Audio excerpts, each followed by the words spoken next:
ಕಲಬುರಗಿ ಜಿಲ್ಲೆಯ ಚಿಂಚೋಳಿ ತಾಲೂಕಿನ ಶ್ರೀ ಗುರುನಂಜೇಶ್ವರ ರಾಷ್ಟ್ರೀಯ ಶಿಕ್ಷಣ ಸಂಸ್ಥೆಯ 36ನೇ ಶಾಲಾ ವಾರ್ಷಿಕೋತ್ಸವ ಹಾಗೂ 77ನೇ ಗಣರಾಜ್ಯೋತ್ಸವ ಆಚರಣೆ ಮಾಡಲಾಗಿದೆ. ಶಾಲಾ ವಾರ್ಷಿಕೋತ್ಸವದ ಬೆನ್ನಲ್ಲೇ ಸಾಯಂಕಾಲ ಕಾರ್ಯಕ್ರಮ ಹಮ್ಮಿಕೊಂಡಿದ್ದು, ಕಾರ್ಯಕ್ರಮದಲ್ಲಿ ದಿವ್ಯ ಸಾನ್ನಿಧ್ಯವನ್ನು ವಹಿಸಿದ ಶ್ರೀ ಗುರುನಂಜೇಶ್ವರ ವಿರಕ್ತ ಮಠ ಭರತ್ನೂರ್ ಅವರ ನೇತೃತ್ವದಲ್ಲಿ ಡಾಕ್ಟರ್ ಭಾಗ್ಯಶ್ರೀ ಶರಣಪ್ರಕಾಶ್ ಪಾಟೀಲ್ ಅವರು ಜ್ಯೋತಿ ಬೆಳಗಿಸುವುದರ ಮೂಲಕ ಕಾರ್ಯಕ್ರಮಕ್ಕೆ ಚಾಲನೆಯನ್ನು ನೀಡಿದರು. ಪೂಜ್ಯರು ಈ ಸಂದರ್ಭದಲ್ಲಿ ಮಾತನಾಡಿ, ನಮ್ಮ ಶಿಕ್ಷಣ ಸಂಸ್ಥೆಯಲ್ಲಿ ಕೇವಲ 38 ವಿದ್ಯಾರ್ಥಿಗಳಿಂದ ಪ್ರಾರಂಭವಾಗಿದೆ. ಈ ಶಿಕ್ಷಣ ಸಂಸ್ಥೆಗೆ ಈಗ 1400 ವಿದ್ಯಾರ್ಥಿಗಳು ತುಂಬಿದ್ದಾರೆ. ಇವತ್ತಿನ ಕಾಲದಲ್ಲಿ ವಿಜ್ಞಾನ ತುಂಬ ಮುಂದುವರೆದಿದೆ. ನೀವು ಒಳ್ಳೆಯ ಶಿಕ್ಷಣವನ್ನು ಪಡೆದು ಒಳ್ಳೆಯ ಸಂಸ್ಕಾರವನ್ನು ತೆಗೆದುಕೊಳ್ಳಬೇಕು ಎಂದು ಹೇಳಿದರು. ಈ ಸಂದರ್ಭದಲ್ಲಿ ಭಾಗ್ಯಶ್ರೀ ಶರಣಪ್ರಕಾಶ್ ಪಾಟೀಲ್ ಅವರು ಮಾತನಾಡಿದರು.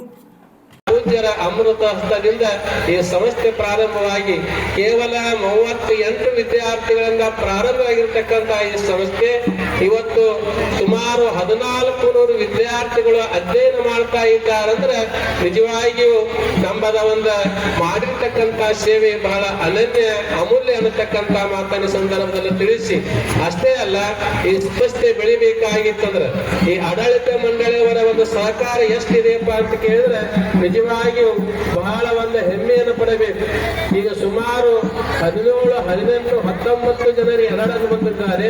ಪ್ರತಿಯೊಬ್ಬರು ಒಂದೊಂದು ಕೋಣೆಯನ್ನು ಕೊಟ್ಟು ತಮ್ಮ ತನುಮನ ಜನ ಸೇವೆಯನ್ನು ಸಲ್ಲಿಸತಕ್ಕಂತ ಆಡಳಿತ ಮಂಡಳಿ ಎಲ್ಲಿದ್ದಾರೆ ಅಂತ ಕೇಳಿದ್ರೆ ಅದು ಸುಲೇಪೇಟದಲ್ಲಿ ಇದ್ದಾರೆ ಅಂತೇಳಿ ನಾವೆಲ್ಲರೂ ಹೆಮ್ಮೆಯನ್ನು ಪಡ್ತಾ ಇದ್ದೇವೆ. ಯಾಕಂದ್ರೆ ತನುಮನ ಧನ ಸೇವೆ ಸಲ್ಲಿಸುವವರಿಗೆ ಈ ಗುರುಗಳ ಸೇವೆಯನ್ನು ಮಾಡಬೇಕು ಅನ್ನತಕ್ಕಂತ ಛಲವನ್ನು ಹೊಂದಿರತಕ್ಕಂಥವರು ನಮ್ಮ ಸುಲೇಪೇಟೆ ಗ್ರಾಮದಲ್ಲಿ ಇದ್ದಾರೆ.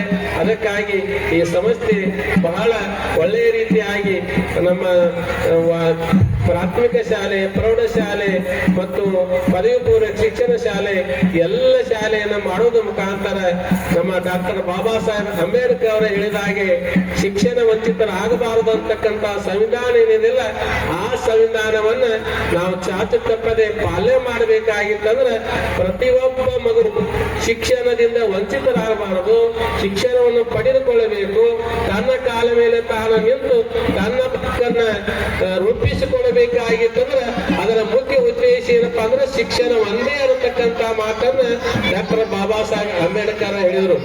ನಾವೆಲ್ಲರೂ ಅವರಿಗೆ ವಾತಾವರಣ ಸೃಷ್ಟಿ ಮಾಡ್ಕೊಳ್ಬೇಕು.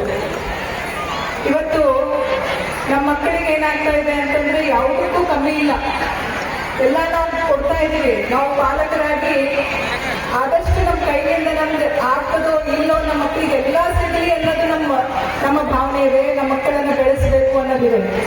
ಅದ್ರ ಜೊತೆಗೆ ಬರೀ ಅವ್ರಿಗೆ ನಾವು ಕೊಡಬೇಕು ಅನ್ನೋದ್ರಲ್ಲಿ ನಾವು ಏನು ಮಾಹಿತಿ ಕೊಡ್ಬೇಕಂದ್ರೆ ವಿದ್ಯೆ ಕೊಡಬೇಕು, ಅವರಿಗೆ ಬುದ್ಧಿ ಕೊಡಬೇಕು, ಹಾಗೂ ಜೊತೆಗೆ ನಾವು ಕಲ್ಚರ್ ಬೆಳೆಸ್ಬೇಕು ಮಕ್ಕಳಲ್ಲಿ. ಅದು ಬಹಳ ಇಂಪಾರ್ಟೆಂಟ್ ಅದ. ಆಧುನಿಕತೆ ಅಂತೇಳಿ ರೀಲ್ಸ್ನಾಗ ಬರೋದು, ವಾಟ್ಸಾಪ್ನಾಗ ಇರೋದು ಅದನ್ನಷ್ಟೇ ನೋಡಿ ನಾವು ಫಾಲೋ ಮಾಡಿದ್ರೆ ಆಗಂಗಿಲ್ಲ. ನಮ್ಮ ಬೇರೆ ಏನಿದೆ, ನಮ್ಮ ನಾಡಿನ ಕಲ್ಚರ್ ನಾವು ಎಂದೂ ಮರಿಬಾರ್ದು. ಹಿರಿಯರನ್ನ ಇವೆಲ್ಲ ಚಿಕ್ಕ ಮಾತು.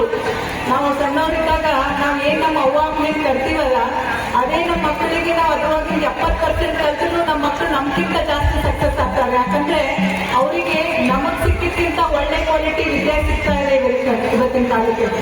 ನಮ್ಮ ತಂದೆ ತಾಯಿ ಡೆಫಿನೆಟ್ಲಿ ನನ್ನ ವಿಷಯ ಅಂತೆಲ್ಲ ನಾ ಕಾಮನ್ ಆಗಿ ಮಾತಾಡ್ತಾ ಇದ್ದೀನಿ. ನಮ್ಮ ತಂದೆ ತಾಯಿಯಂದ್ರು ನಮಗ್ ಓದಿಸ್ಬೇಕಾದಾಗ ಎಷ್ಟು ನಮ್ಗೆ ಕಾಳಜಿ ಮಾಡ್ತಾ ಇದ್ರು ಅದಕ್ಕಿಂತ 10 ಪಟ್ಟು ನಾವು ಕಾಳಜಿ ಮಾಡ್ತಾ ಇದ್ದೀವಿ.